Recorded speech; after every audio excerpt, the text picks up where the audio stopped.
당신에게 가장 중요한 때는 현재이며 당신에게 가장 중요한 일은 지금 하고 있는 일이며 당신에게 가장 중요한 사람은 지금 만나고 있는 사람이다. 안녕하세요. 책 읽어주는 세상입니다. 오늘은 톨스토이의 단편 사람은 무엇으로 사는가를 소개해드리겠습니다. 이 이야기는 출판사 다이미디어에서 톨스토이 사람, 사랑이라는 제목으로 톨스토이의 단편을 모아 엮은 작품 중의 하나입니다. 엮은 이는 김영훈입니다. 톨스토이는 19세기 러시아 문학을 대표하는 세계적 문호이자 문명 비평가, 사상가로도 위대했습니다. 실제로 톨스토이는 귀족으로 태어났지만 농민들을 사랑한 사람이었고 그의 글에는 성경과 같이 가난한 사람, 죄인, 그리고 원수까지 사랑하라는 말씀이 녹아 있습니다. 그는 자애를 베풀 줄 아는 사람이었고 자신이 가지고 있던 은혜로운 마음을 많은 사람의 가슴에 심어주고 싶었던 사람이었습니다. 이 책은 1장 무엇보다도 뜨겁게 서로 사랑할지니 사랑은 허다한 죄를 덮느니라. 2장 악에서 떠나 선을 행하라. 그리하면 영원히 살리니로 나누어 그 안에 모두 13편의 작품이 들어있습니다. 이 책을 통해 톨스토이가 품었던 사랑의 이야기와 삶의 통찰을 느껴보는 기회가 되시길 바랍니다. 지금부터 책 속으로 들어가 보겠습니다.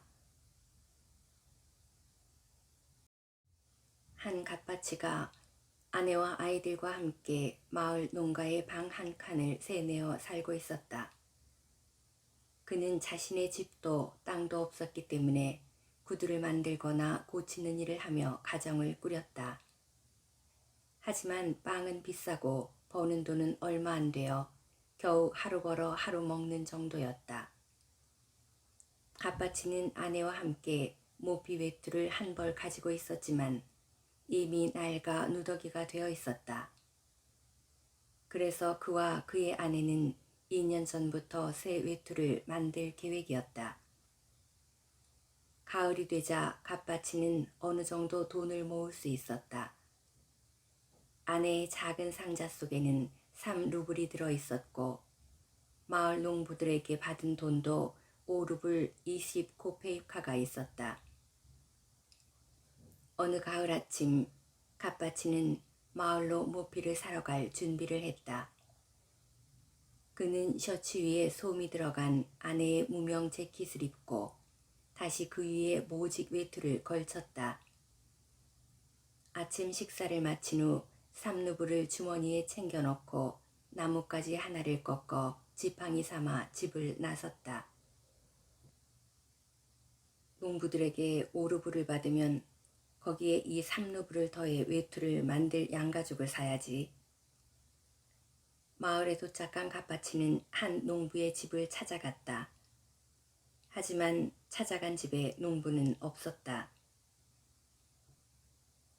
농부의 아내가 일주일 내로 돈을 주겠다고 약속하긴 했지만 돈을 주지 않았다. 또 다른 농부의 집을 찾아갔지만 그는 돈이 한 푼도 없다 딱 잘라 말하더니 구두 수선비 20코페이카를 줄 뿐이었다. 갓바치는 하는 수 없이 외상으로 양가죽을 달라고 가죽장수에게 부탁했다. 그러자 가죽장수가 말했다.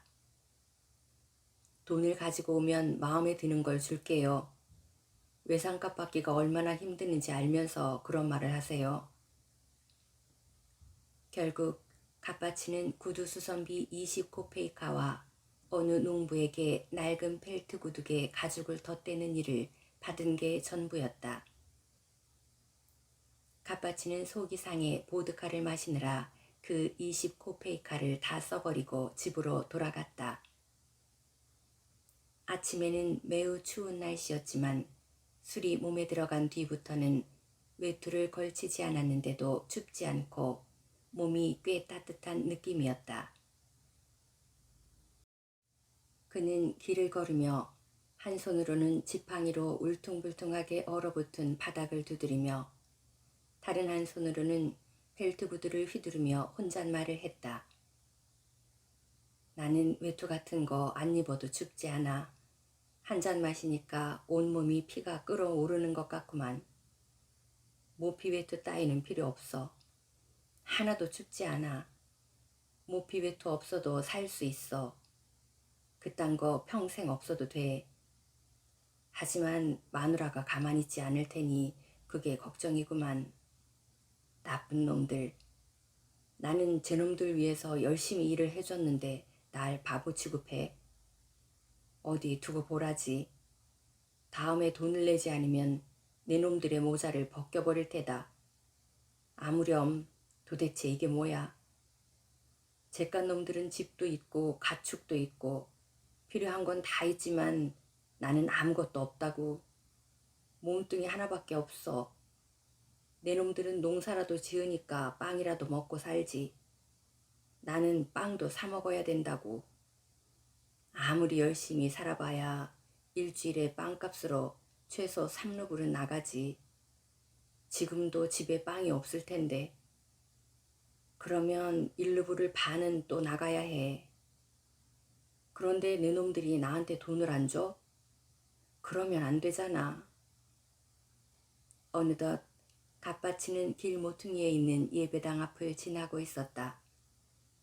그런데 문득 예배당 뒤쪽으로 뭔가 흰 것이 보였다. 갓바치는 눈을 가늘게 뜨고 살펴보았지만 이미 땅거미가 내려앉을 때라 알아볼 수가 없었다. 저기에 돌은 없었는데 가축인가? 근데 아무래도 가축 같아 보이진 않아. 머리 생김새로는 사람 같은데 사람이라고 하기엔 너무 하얀 게 이상해. 더구나 이런데 사람이 있을 리가 없잖아. 갓바치가 가까이 다가가자 그 물체가 뚜렷이 보였다. 놀랍게도 그것은 틀림없는 사람이었다. 죽었는지 살았는지 예배당 벽에 기댄 채 꼼짝도 하지 않고 벌거벗은 채 앉아 있었다. 갓바치는 갑자기 소름이 끼쳤다. 누가 이 남자를 죽여 옷을 벗기고 여기다 버리고 간 거야? 괜히 옆에 있다가 나중에 봉변을 당할지도 몰라. 그래서 갓바치는 그 옆을 그냥 지나쳤다. 예배당 모퉁이를 돌아서자 그 남자의 모습은 보이지 않았다. 하지만 조금 더 걸어가다 뒤를 돌아보니 남자가 예배당 벽에서 몸을 일으켜 몸을 움직이며 가만히 이쪽을 쳐다보고 있는 듯 했다. 갓바치는 너무 무서워 내심 이런 생각을 했다. 가까이 가서 살펴볼까? 아니면 그냥 갈까? 다가갔다가 무슨 봉변을 당할지도 몰라. 뭐하는 녀석인지 알게 뭐야. 맞아. 좋은 일을 했는데 여기 이러고 있을 리 없지. 괜히 다가갔다가 내 목이라도 조르면 어떡하지? 그리고 목을 조르지 않는다 해도 성가신 일에 휘말릴 수도 있어. 하지만 저 벌거벗은 사람을 어째야 하나. 내 옷을 벗어줄 수도 없고. 에이, 그냥 가자. 갓바치는 서둘러 발걸음을 옮겼다. 하지만 예배당에서 어느 정도 멀어지자 양심의 가책을 느끼기 시작했다. 결국 그는 멈추어 서서 자신에게 말했다. 뭐 하는 거냐, 시몬. 사람이 위험에 처해 죽어가고 있는데 너는 무서워서 못 본 척 지나치려 하다니. 네가 무슨 대단한 부자라도 되는 줄 아는 거냐? 가지고 있는 걸 빼앗기는 게 그렇게도 무서워? 그러면 안 되지, 시몬. 시몬은 발걸음을 돌려 그 남자 곁으로 다가갔다.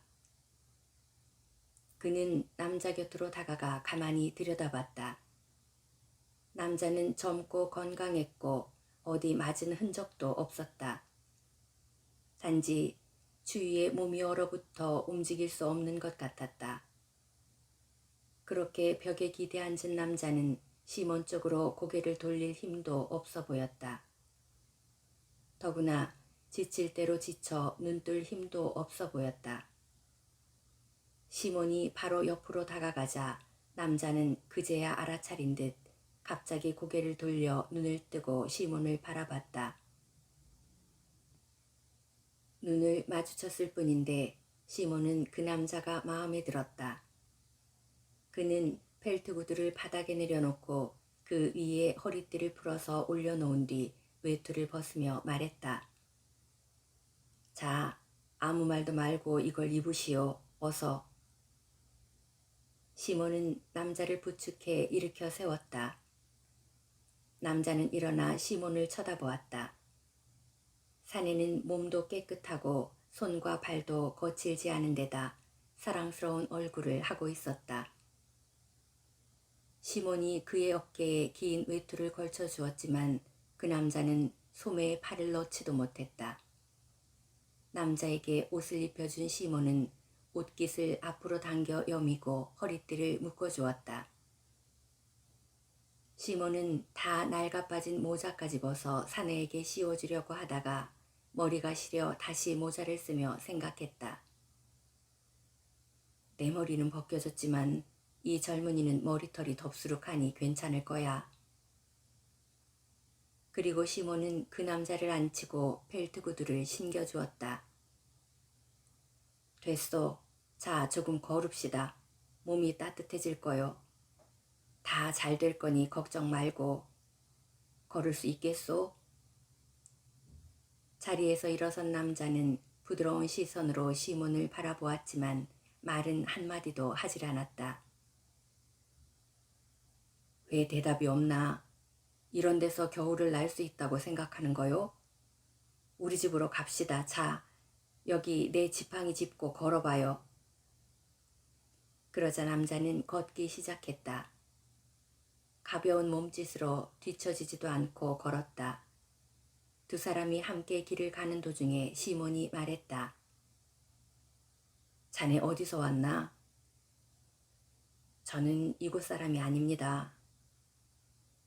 여기 사람이 아닌 건 알고 있어. 왜 이런 곳에 왔는지 묻고 있는 거야. 예배당에 볼 일이라도 있었는가? 그건 말씀드리기 곤란합니다.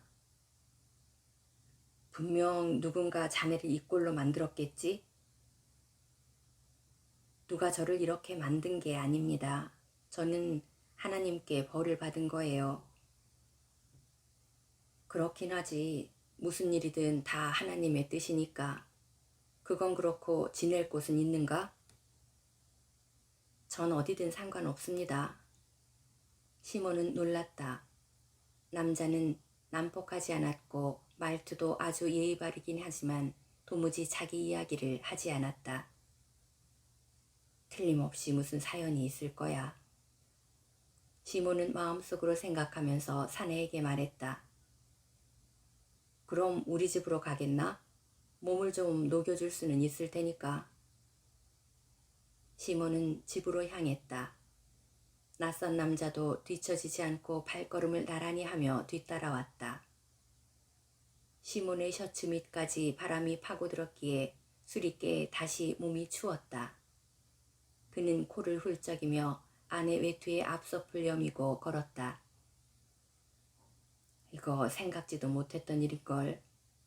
외투를 사러 나갔다가 입고 있던 외투마저 남을 줘버리고 이런 벌거숭이 사내까지 데리고 가다니.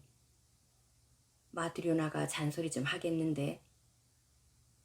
마트리오나를 생각하자 시몬은 걱정이 되었다.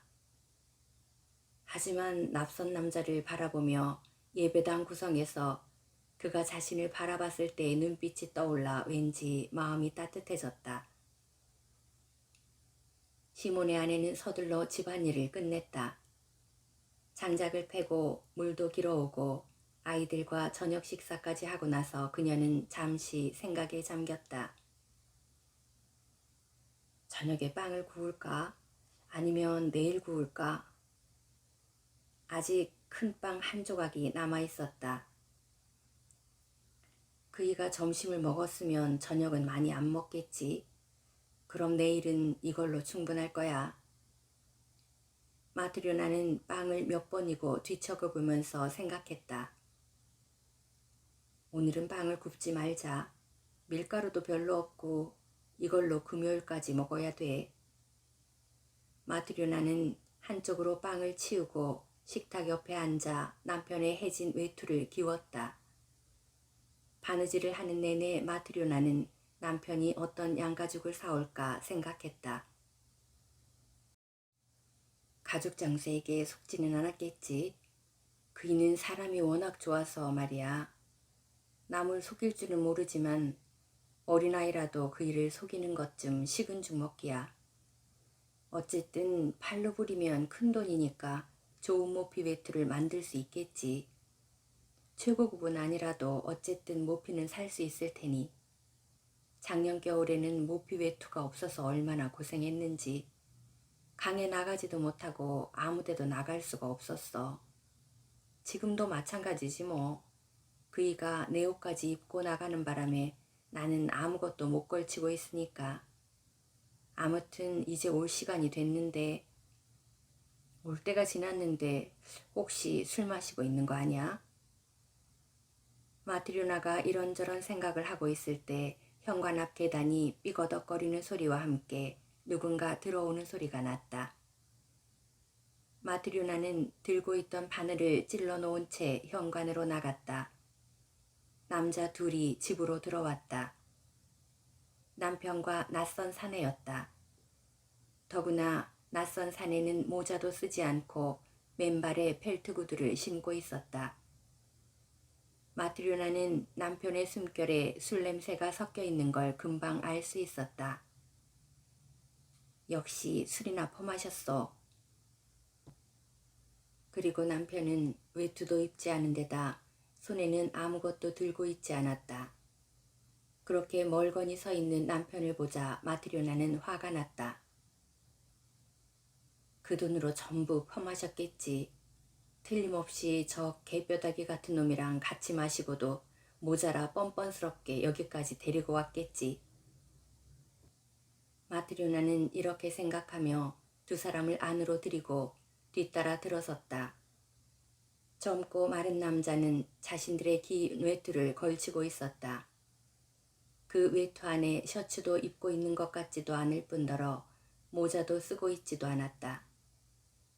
남자는 집 안으로 들어와 멀뚱하게 선 채로 움직이지도 않고 눈을 들려고도 하지도 않았다.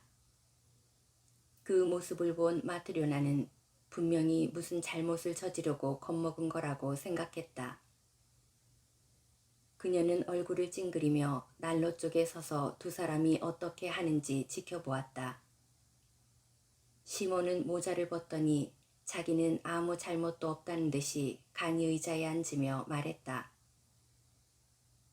이봐 마트료나, 저녁 좀 준비해 주오. 마트료나는 혼자 투덜댔다. 그녀는 난로 옆에 선 채 움직이려 하지 않았다. 남편과 보랑자를 번갈아 보며 고개만 흔들고 있었다. 시몬은 아내가 화가 난 것을 알면서도 어쩔 수 없다는 듯 낯선 사내의 손을 잡아 끌며 말했다. 여기 앉게. 저녁 먹어야지. 그러자 낯선 사내가 의자에 앉았다. 저녁 준비 안 했소? 남편의 말에 마트료나가 화가 난 목소리로 말했다. 했어요.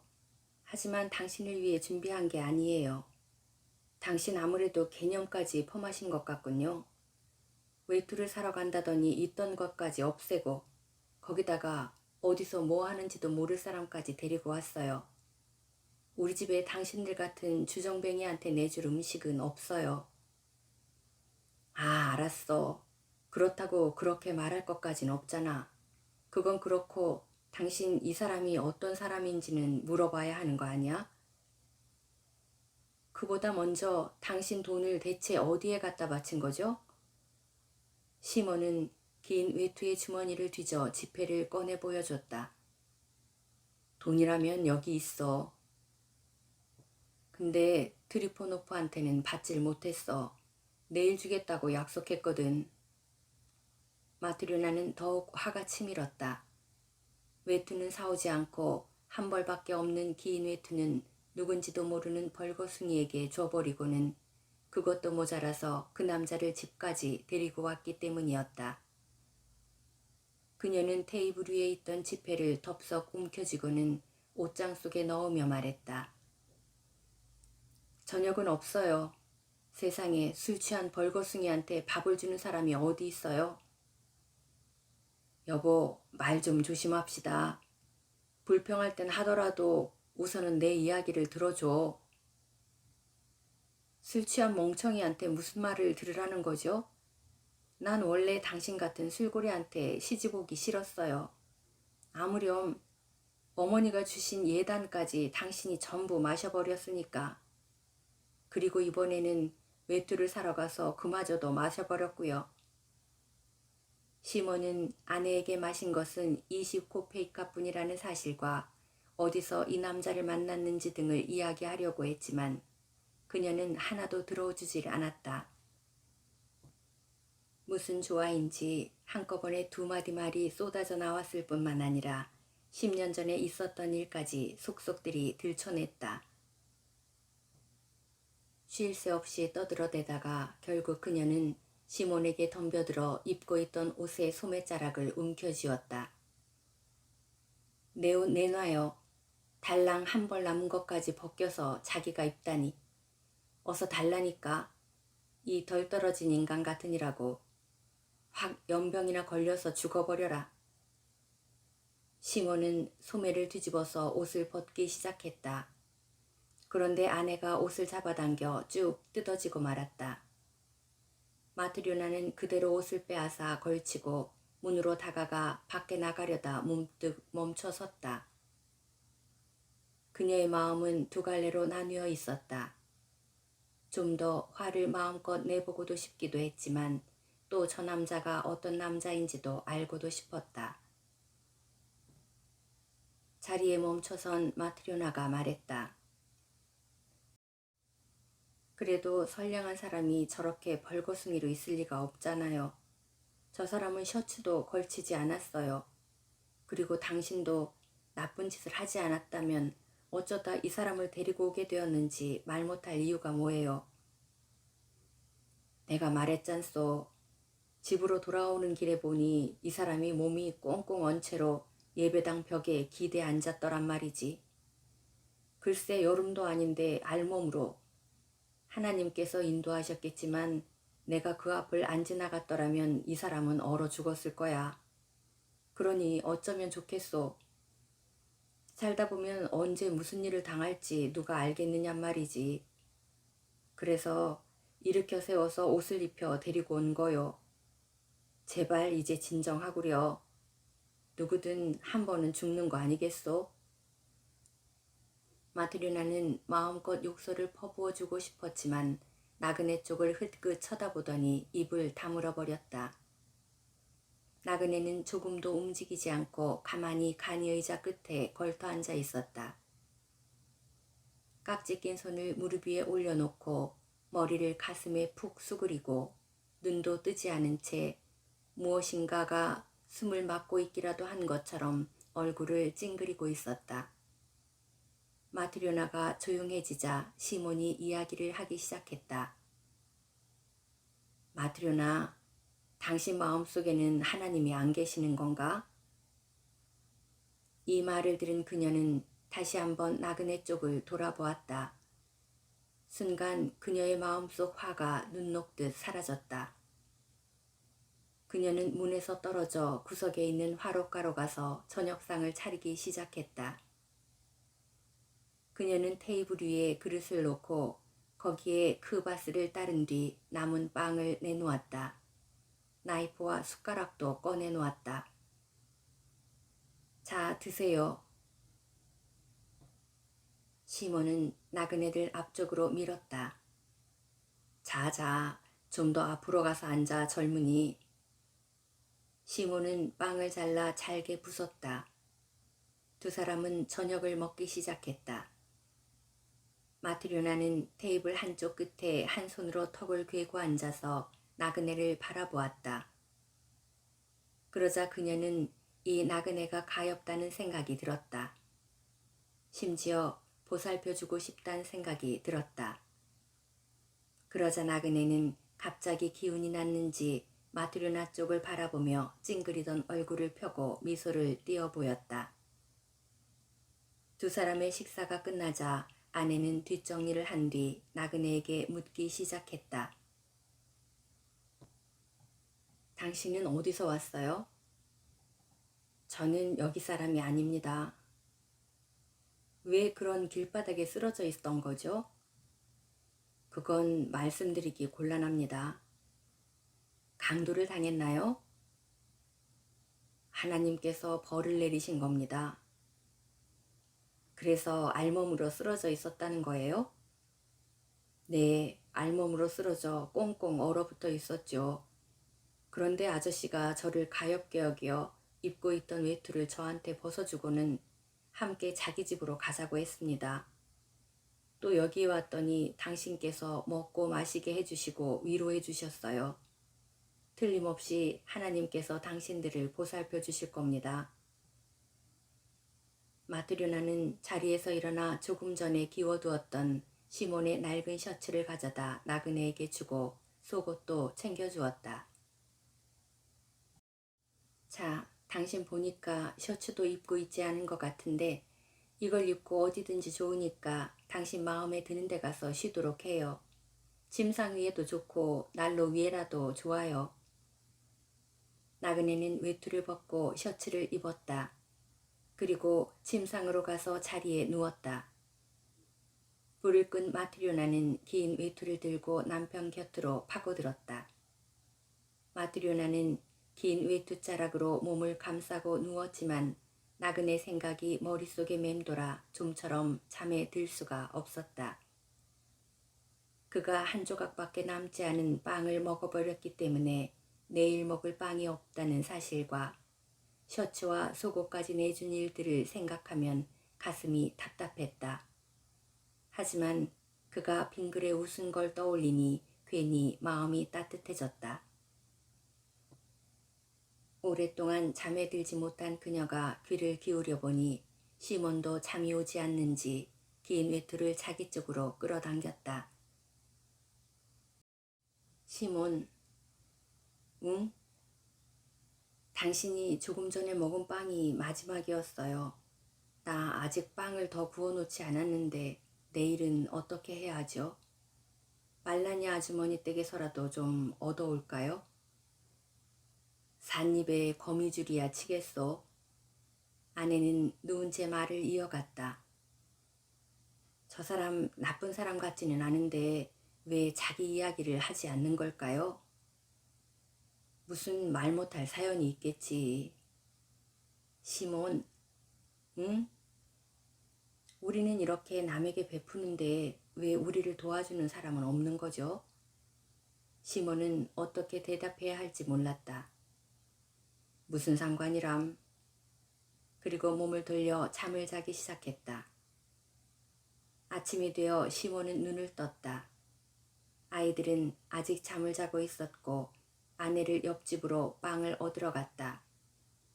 단지 어제 그 나그네만이 홀로 낡은 셔츠에 속옷을 입은 모습으로 간이 의자에 앉아 위쪽을 바라보고 있었다. 그의 얼굴은 어제보다 훨씬 밝아 보였다. 시몬은 그에게 이렇게 말했다. 이복의 젊은이, 뱃속에서는 빵을 달라고 하고 몸은 옷을 달라고 하네. 사람은 일을 해야만 먹고 살 수 있다네.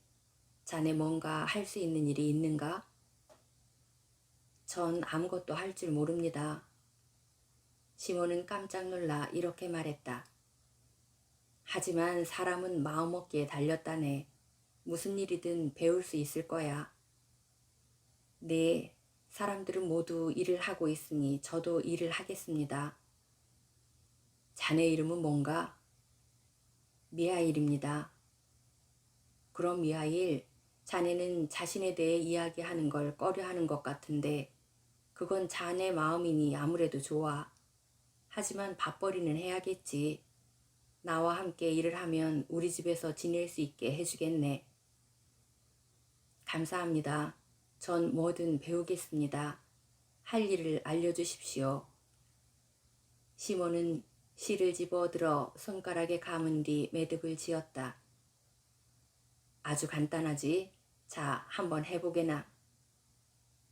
미하일은 잠시 지켜보고 있다가 곧 시몬이 하는 것을 보고 실을 손가락에 감더니 그걸 한 번 꼬아서 간단히 매듭을 만들었다.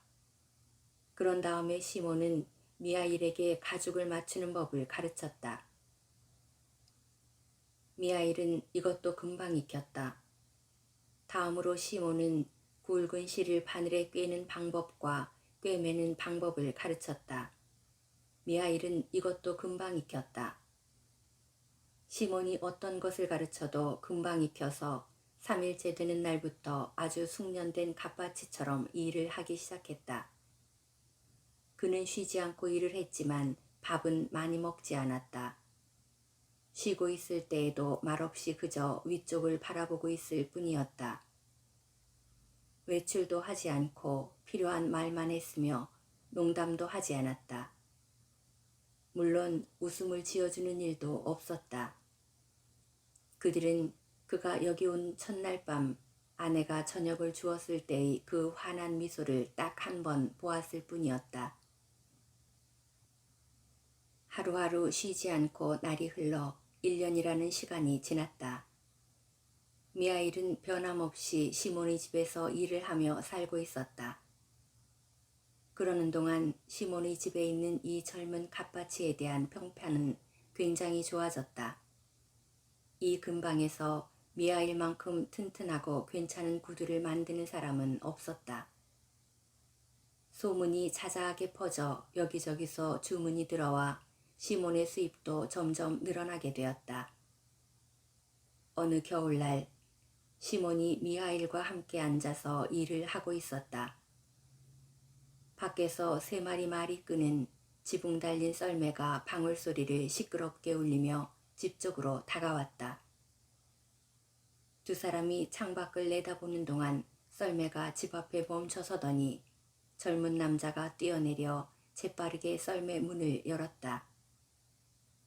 그 안에서 내린 사람은 모피 외투로 몸을 감싼 풍채가 좋은 신사였다. 썰매에서 내려선 그는 시몬네 집 쪽으로 다가와 현관 앞 계단을 올랐다. 마트료나가 달려나가 문을 활짝 열었다.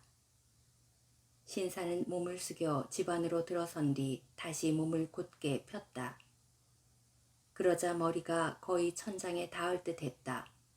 몸이 방에 하나 가득 찰 정도였다.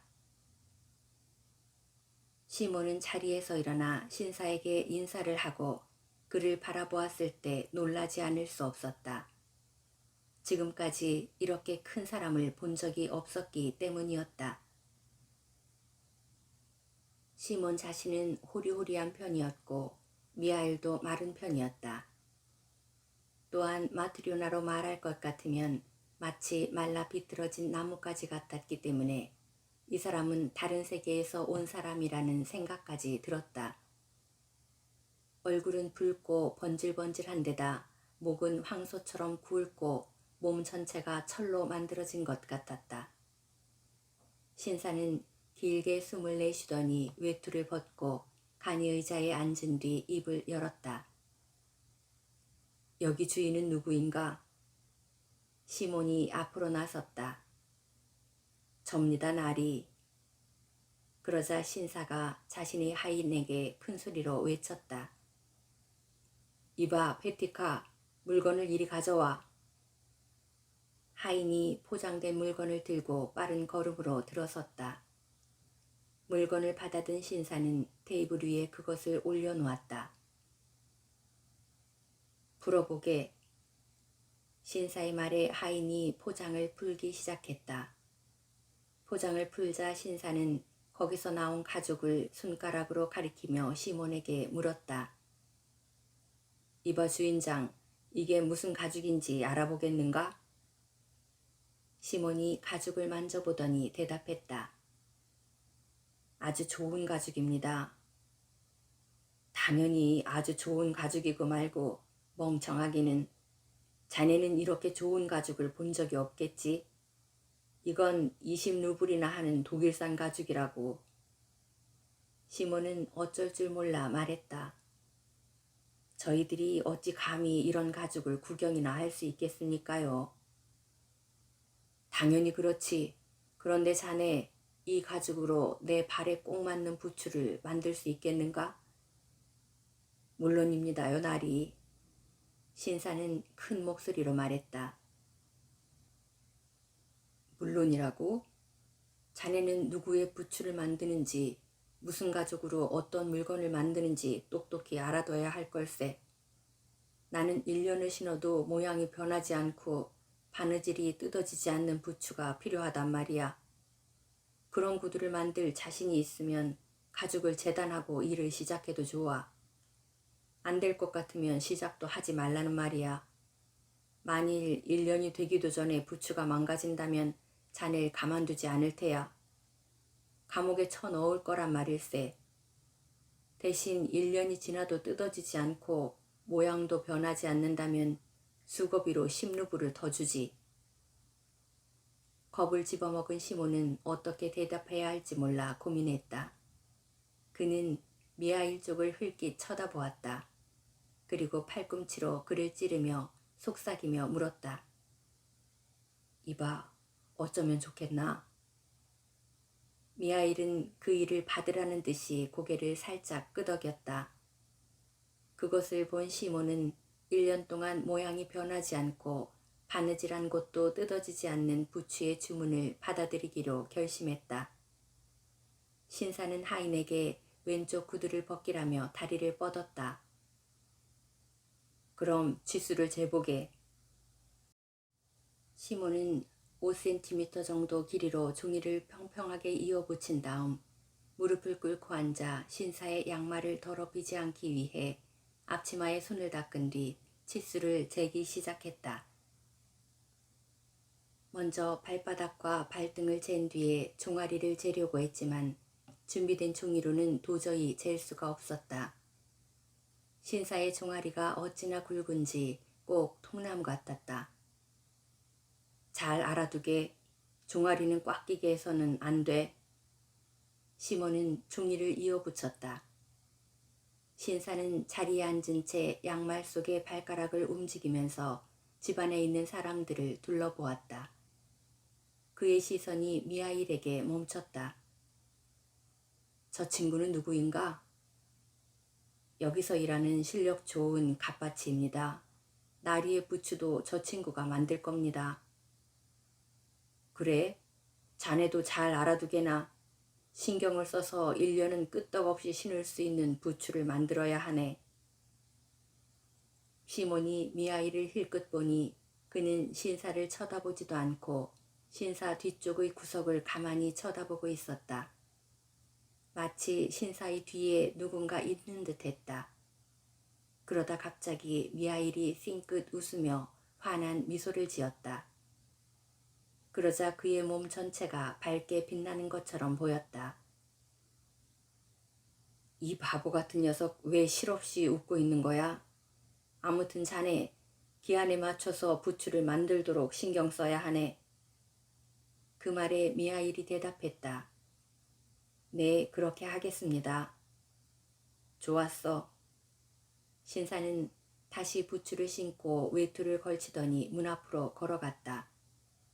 그런데 몸을 숙이는 것을 잊고 그만 이마를 문에 강하게 부딪히고 말았다. 신사는 온갖 욕설을 해대고는 이마를 문지르며 밖으로 나갔다. 신사가 가자 시몬이 말했다. 정말 어마어마한 사람이야. 망치로 내려쳐도 못 죽일 거야. 문이 부서질 정도로 세게 부딪혔는데도 별로 아파 보이지도 않는군. 마트리나도 말했다. 풍요롭게 사는데 살이 빠질 이유가 있겠어요?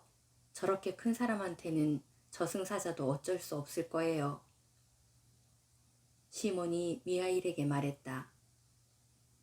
이거 맞긴 했는데 잘할 수 있을까 걱정되네. 값비싼 가죽에다 나리는 까다로운 성격 같아 보이니 걱정이군. 실수하면 큰일인데.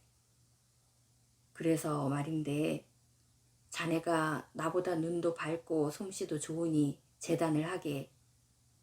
치수 본떠 놓은 것 여기 있네. 나는 그동안 겉가죽을 만들고 있을 테니. 미하일은 시키는 대로 신사의 가죽을 집어 테이블 위에 펼쳐 놓은 뒤 한 번 접어서 칼로 잘라내어 마름질하기 시작했다. 마트리오나가 미하일 곁으로 다가와 마름질하는 것을 보았는데 그가 이상한 방법으로 마름질하고 있어서 깜짝 놀랐다.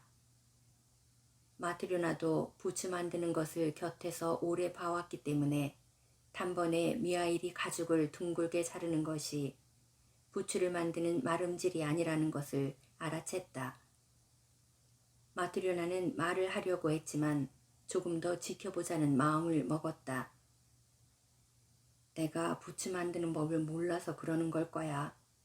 미하일이 더 잘 알 테니 괜히 참견하지 말고 잠자코 있어야지. 미하일은 한 켤레분의 가죽을 재단해 그중 한 장을 집어 부츠처럼 양쪽 끝을 꿰매는 것이 아니라 한쪽 끝만 슬리퍼처럼 꿰매기 시작했다. 그것을 본 마트리오나는 더욱 초조해졌지만 꾹 참고 참견하려 들지 않았다. 미하일은 거침없이 꿰매었다. 그러다 시몬이 점심시간이 되어 자리에서 일어나 보니 미하일의 손에는 가죽으로 만든 슬리퍼 한 켤레가 완성되어 들려 있었다. 시몬은 악 하고 소리를 질렀다. 그리고 생각했다. 어떻게 된 거지? 1년을 같이 일하면서 단 한 번도 실수한 적이 없었는데 하필 지금 저런 실수를 저지르다니. 나리는 바느질을 한 통가죽 부츠를 주문하고 갔는데 굽이 없는 슬리퍼를 만들어버리다니. 이 일을 어쩐다. 대체 나리께 뭐라고 변명을 해야 한담. 이렇게 좋은 가죽은 도저히 구할 수도 없을 텐데. 그는 미하일에게 말했다. 이보게 어찌 된 일인가? 이게 무슨 짓인가? 왜 이런 짓을 했어? 자네가 나를 죽일 생각이군. 나리는 부츠를 주문하고 갔는데 자네가 만든 건 도대체 뭔가? 그가 미하일에게 잔소리를 하고 있을 때 현관을 두드리는 소리가 들렸다. 문을 열고 밖을 보니 조금 전에 신사를 따라왔던 젊은 하인이 들어왔다. 안녕하세요. 안녕하쇼. 무슨 일이요?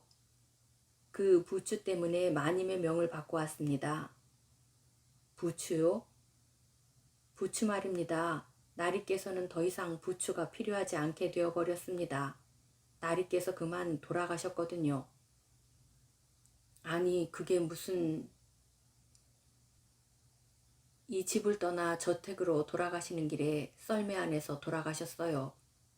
저택에 도착해 모시려 했는데 나리께서 집단처럼 몸이 딱딱하게 굳어 나뒹굴고 계시지 뭡니까?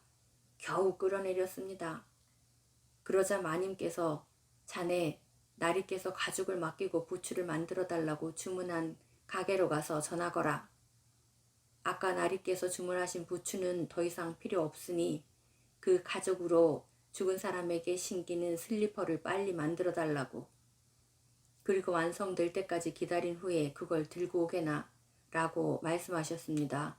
그래서 제가 다시 오게 되었습니다. 미하일은 테이블 위에 있던 남은 가죽을 집어들어 하나로 둘둘 감았다. 그리고 이미 만들어 두었던 슬리퍼를 집어 바닥에 두드려 보더니 앞치마에 문질러서 하인에게 건네주었다. 하인은 슬리퍼를 받아들었다. 안녕히 계세요, 주인장. 건강하십시오. 다시 한 해가 지나고 2년이 지나 미하일이 시몬의 집에서 지낸 지도 벌써 6년째가 되었다.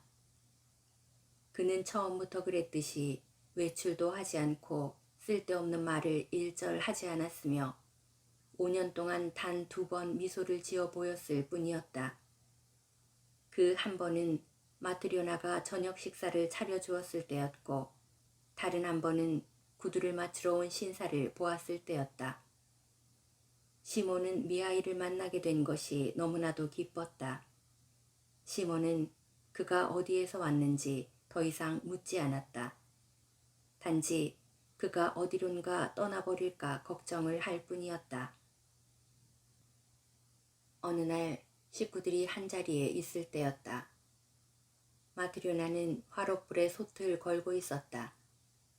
아이들은 간이 의자에 앉아 있거나 집안을 뛰어다니며 놀다가 가끔 창밖을 내다보곤 했다. 시몬은 한쪽 창가에서 구두를 꿰매고 미하일은 다른 쪽 창가에서 굽을 달고 있었다. 그때 남자아이가 의자 위를 뛰어 미하일 옆으로 다가와 그의 어깨에 매달리며 말했다. 미하일 아저씨, 저거 보세요. 어떤 아줌마가 여자아이들을 데리고 우리 집으로 오고 있어요. 근데 한 아이는 한쪽 발을 절뚝거려요. 아이의 말이 끝나자마자 미하일은 일감을 내던지며 창밖으로 시선을 돌려 거리를 내다보았다. 시몬은 그 모습이 이상해 보였다.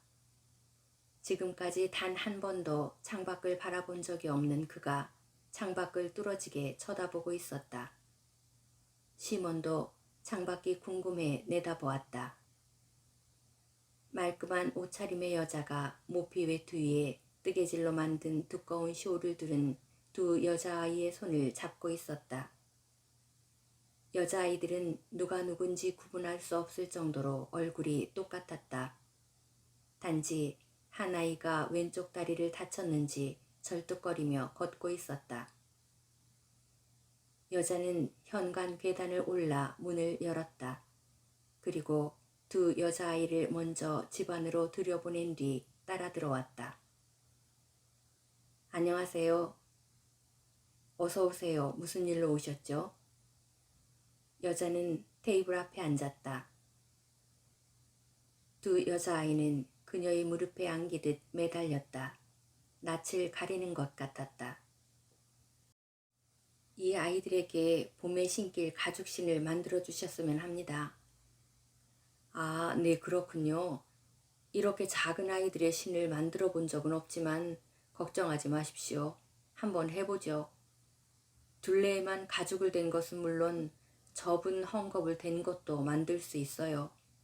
우리 집에는 바로 이 미하일이라는 솜씨 좋은 갓바치가 있으니까요. 시몬은 미하일 쪽으로 뒤를 돌아보았다.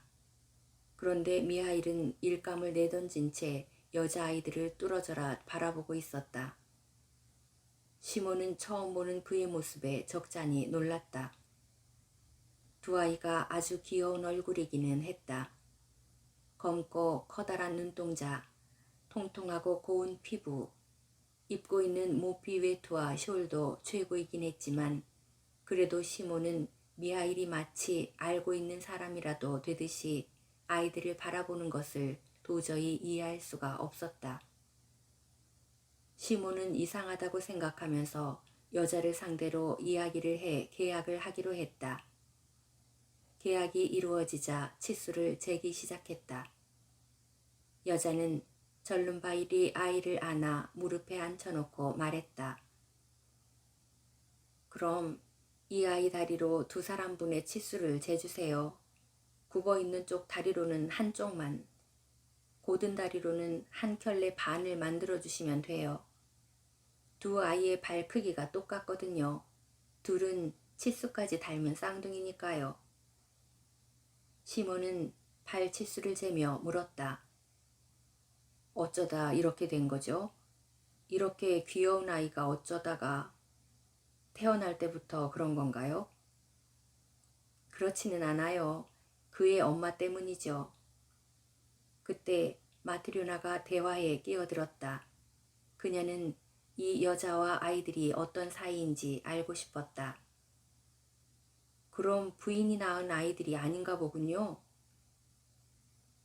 네, 제가 낳은 아이들은 아니에요. 전혀 관계가 없죠. 두 아이 모두 제 수양딸이에요. 부인이 낳은 아이들도 아닌데 소중하고 예쁘게 키우셨네요. 제 젖을 먹여 키운 아이들인데 어떻게 소중하지 않을 수 있겠어요. 저도 아이를 하나 낳은 적이 있는데 그 아이는 신께서 데려가셨죠. 그 아이도 그렇게 가여운 마음이 들지는 않았었는데 이 아이들은 너무 불쌍해서. 그럼 이 아이들은 부모님은 어떤 사람이었나요? 여자는 감상에 빠져 천천히 이야기를 시작했다. 벌써 6년이나 됐네요. 이 아이들은 일주일 사이에 고아가 되었어요. 아이들의 아버지는 화요일에 장례를 치렀고 어머니는 금요일에 죽었으니까요. 이 두 아이는 아버지가 죽은 지 3일 후에 태어났으니 어머니는 아이들을 낳고 하루밖에 살지 못했던 거죠. 그때 저는 남편과 함께 땅을 갈며 살고 있었어요. 우리는 옆집 사람들과 사이좋게 지내고 있었죠. 아버지라는 사람은 고아로 자란 농사꾼이었는데 숲속에서 일을 하고 있었어요. 그런데 어느 날 무슨 일인지 벌목한 나무가 그 사람 위로 쓰러져서 크게 다치고 말았죠. 집까지 업어오긴 했지만 그때는 이미 영혼을 신께 바친 뒤였죠. 그리고 그 아내가 같은 주에 쌍둥이를 낳았어요. 하지만 워낙 가난해 의지할 곳이 없었어요. 아무도 없이 혼자였기에 그 부인은 혼자서 아이들을 낳고 죽어갔어요. 다음날 아침 제가 옆집에 가보았죠. 집 안으로 들어가 보니 가엾게도 그 사람은 이미 죽어 있었어요. 그런데 죽을 때 한 아이 위로 굴러 떨어졌나 봐요. 그래서 이 아이의 한쪽 다리가 눌려 휘게 된 거죠. 마을 사람들이 모여 시체를 닦고 수의를 입혀 관을 짜서 장례를 치러 주었어요. 모두들 선량한 사람들이었으니까요. 문제는 남은 두 아이들이었어요. 아이들을 어디로 보내면 좋을까 많은 고민을 했었죠. 여자들 중에서 젖먹이를 키우고 있던 건 저뿐이었어요. 저는 태어난 지 8주 정도 된 아이에게 젖을 먹이고 있었어요. 일단은 잠깐 동안이라는 조건으로 두 아이를 우리 집에 두기로 했어요. 그리고 마을 사람들이 모여 여러 논의를 한 결과 마리아, 자네가 당분간 이 아이들을 돌봐주지 않겠나? 그 사이에 우리들이 반드시 대책을 마련해 보겠네 라고 말했어요. 아이들을 맡게 된 저는 처음에는 다리가 성한 아이에게만 젖을 먹였어요. 절름발이 아이는 도저히 살 가망이 없어 보였거든요. 게다가 도저히 이 아이까지는 기를 수 없을 거라고 생각했었기 때문이에요. 그런데 이 천사 같은 어린 영혼을 이대로 시들게 내버려 두어도 되는 걸까 생각하고는 이 아이도 가엾게 여기게 된 거죠. 그래서 그때부터 함께 젖을 주기 시작했어요. 새 아이의 어미가 되기로 결심했죠. 젊고 건강했으니까요. 덕분에 신께서 젖은 양쪽에서 넘쳐날 정도로 주셨습니다. 저는 언제나 두 아이에게 젖을 주고 한 아이는 기다리게 했죠. 그러다가 한 아이가 배불리 먹고 나면 세 번째 아이에게 젖을 물렸죠. 신께서 그렇게 두 아이를 지금까지 키워주셨지만 제 아이는 2살이 되던 해에 데려가셨어요. 그리고 그 후로는 아이를 주시지 않으셨죠. 하지만 재산은 점점 불어나게 되었습니다.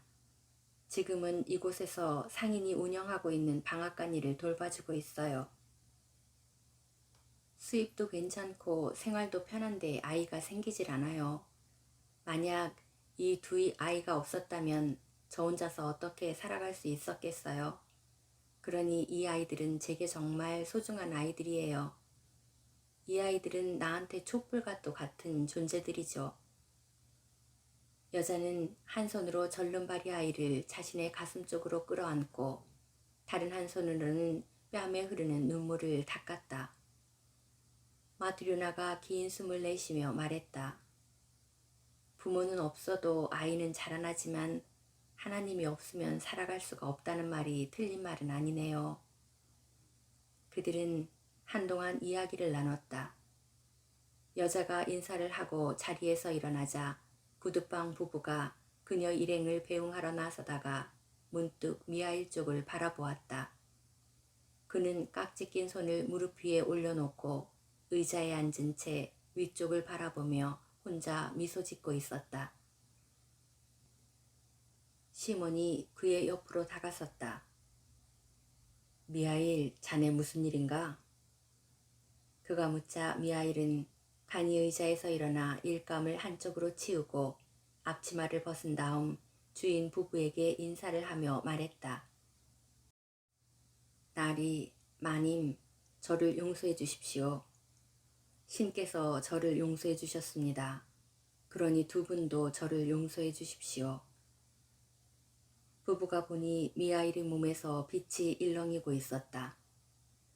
그것을 본 시몬도 자리를 박차고 일어나 미하일에게 말했다. 미하일, 자네가 평범한 사람이 아니라는 것과 자네를 붙잡아 둘 수 없다는 것, 자네에게 무엇도 물어서는 안 된다는 것을 나도 잘 알고 있네만 딱 한 가지만 말해줄 수 있겠나? 내가 자네를 발견해 우리 집에 데려왔을 때 자네는 그렇게도 어두운 얼굴을 하고 있었는데 아내가 자네에게 저녁을 주었을 때 지어주었던 미소, 또 어떤 신사가 부추를 주문했을 때의 두 번째 미소, 그리고 지금 저 여자가 아이들을 데리고 왔을 때 자네는 어째서 세 번째 미소를 보여주었고 그때마다 얼굴이 더 밝아졌는지, 그리고 지금은 몸 전체에서 빛이 나고 있는데 왜 그런지 미하일, 부디 이야기를 들려주게나. 어째서 자네 몸에서 그런 빛이 나는 거지? 어째서 자네는 세 번의 미소를 우리에게 보여준 건가? 미하일이 대답했다. 제 몸에서 빛이 나는 이유는 제가 지금까지 받고 있던 벌을 하나님께서 용서해 주셨기 때문입니다. 또 제가 세 번 웃은 것은 하느님의 세 가지 계시를 알아야만 했기 때문입니다. 첫 번째는 마님께서 저를 가엾게 여겼을 때였고, 두 번째는 신사가 부추를 주문했을 때였으며, 마지막으로 세 번째는 두 여자아이를 보았을 때였습니다. 그러자 시몬이 말했다. 미하일, 그런데 자네는 무슨 죄로 하느님께 벌을 받게 되었는지, 또 그 하느님이 계시란 게 뭔지 내게 얘기해 줄 수 있겠나? 미하일이 말했다. 제가 하늘에 있는 천사임에도 하나님의 말씀을 거역했기 때문입니다. 하나님께서 제게 한 여자의 영혼을 데려오라고 하셨습니다. 그래서 아래 세상에 내려와 보니 한 여자가 병으로 누워 있었습니다. 그 여자는 쌍둥이 여자아이들을 막 낳은 때였습니다.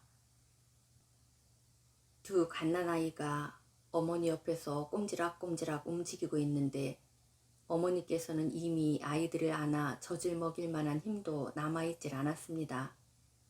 저를 보더니 그 여자는 하나님께서 영혼을 거두어 가기 위해서 저를 보내셨다는 사실을 알아채고는 울면서 말했습니다. 천사님, 제 남편은 며칠 전에 죽어 무덤에 묻힌 지 얼마 되지 않았습니다.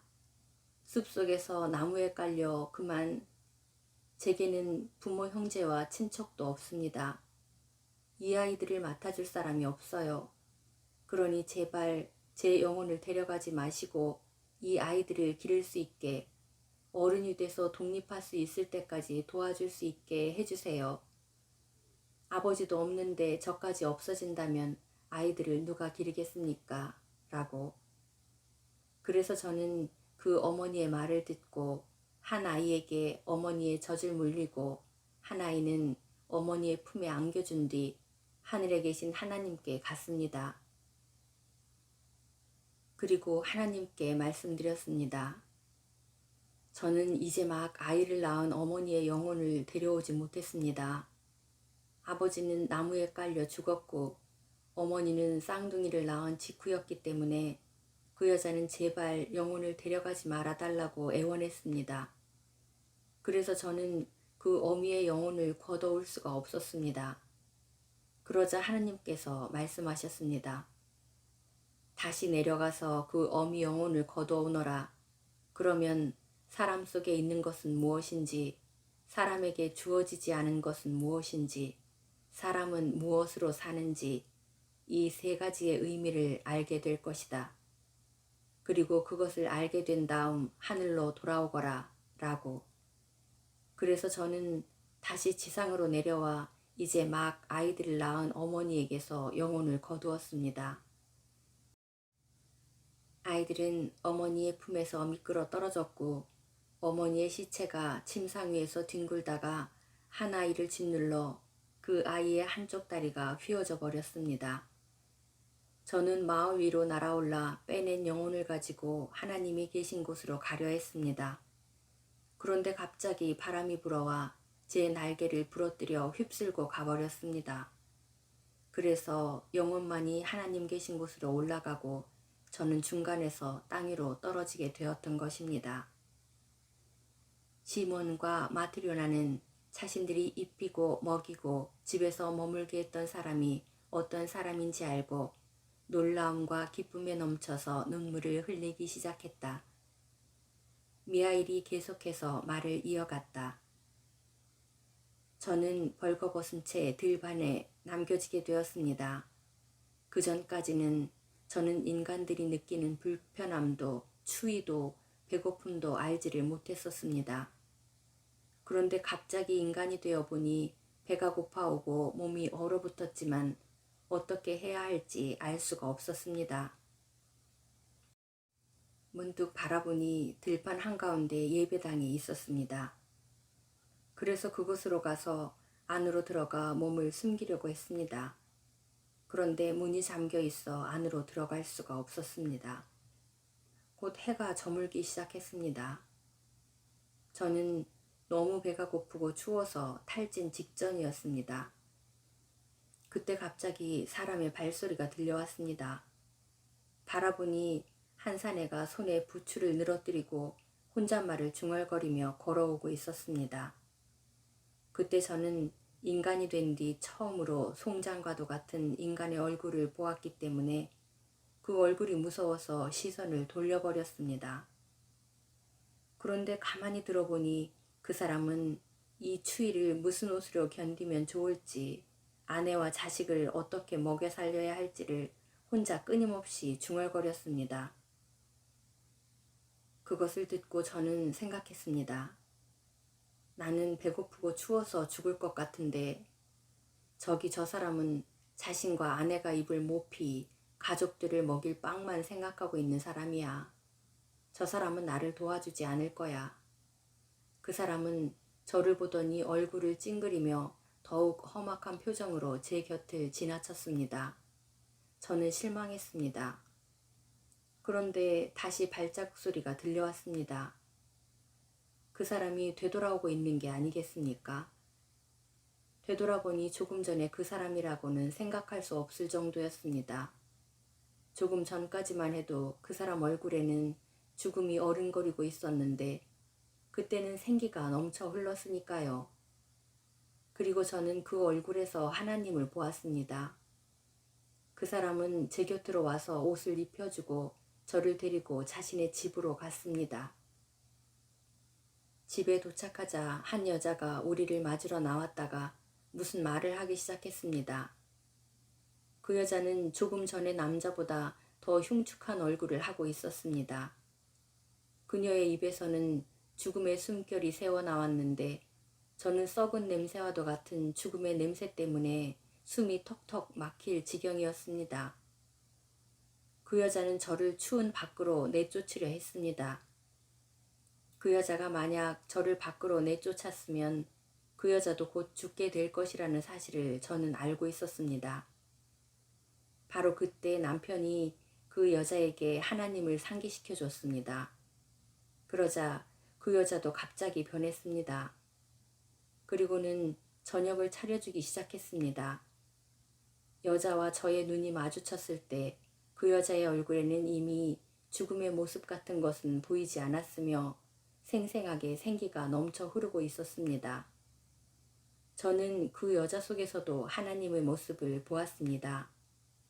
그때 저는 하나님의 첫 번째 말씀인 사람 속에 있는 것이 무엇인지를 알게 될 것이다 라는 것을 떠올렸습니다. 그리고 사람 속에 있는 것은 사랑이라는 사실을 깨달았습니다. 저는 하나님께서 약속하신 계시를 보여주고 계셔서 기쁨을 느꼈습니다. 그래서 처음으로 미소를 지어 보였던 것입니다. 하지만 그때 저는 모든 것을 알 수는 없었습니다. 사람에게 주어지지 않은 것은 무엇인지, 사람은 무엇으로 사는지, 이 두 가지는 알 수가 없었습니다. 하지만 제가 시몬 당신 집에서 살게 된 지 1년이 지났을 때 그것을 알게 되었습니다. 어느 날 한 사람이 찾아와 1년 동안 신어도 모양이 변하지 않고 바느질한 것도 뜯어지지 않는 부츠를 만들어 달라고 주문했습니다. 그 사람을 보고 있는데 그 사람 뒤쪽에 서 있는 제 동료 중에 하나인 죽음의 천사의 모습을 보았습니다. 저밖에 그 천사를 볼 수 없었지만 저는 그를 알고 있었기 때문에 그날 해가 저물기 전에 그 신사의 영혼을 하느님께서 데려간다는 사실을 알 수 있었습니다. 그래서 저는 이 사람은 1년 뒤의 일을 걱정하고 있지만 오늘 저녁이 되기 전까지밖에 살 수 없다는 걸 모르고 있다는 생각을 했습니다. 그리고 하나님의 두 번째 말씀인 사람에게 주어지지 않은 것이 무엇인지를 알게 될 것이다 라는 말씀을 떠올렸습니다. 사람 속에 있는 것이 무엇인지를 저는 이미 알았습니다. 그때 저는 사람에게 허락되지 않은 것은 무엇인가에 대한 하느님의 두 번째 계시를 깨달았습니다. 먼저 인간의 내면에 무엇이 있는지는 깨닫고 사람에게 주어지지 않은 것이 무엇인지도 깨달은 것입니다. 그것은 사람이 자기에게 진짜 필요한 것이 무엇인지 모른다는 것입니다. 그래서 저는 두 번째로 미소를 지어 보였습니다. 저는 동료 천사를 보게 된 것과 하느님께서 두 번째 말씀을 제게 보여주신 것이 매우 기뻤습니다. 하지만 저는 전부를 알 수는 없었습니다.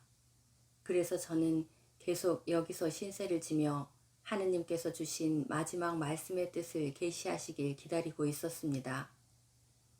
그리고 6년째가 되는 오늘 두 쌍둥이 여자아이들이 한 여자와 함께 이곳을 찾아왔습니다.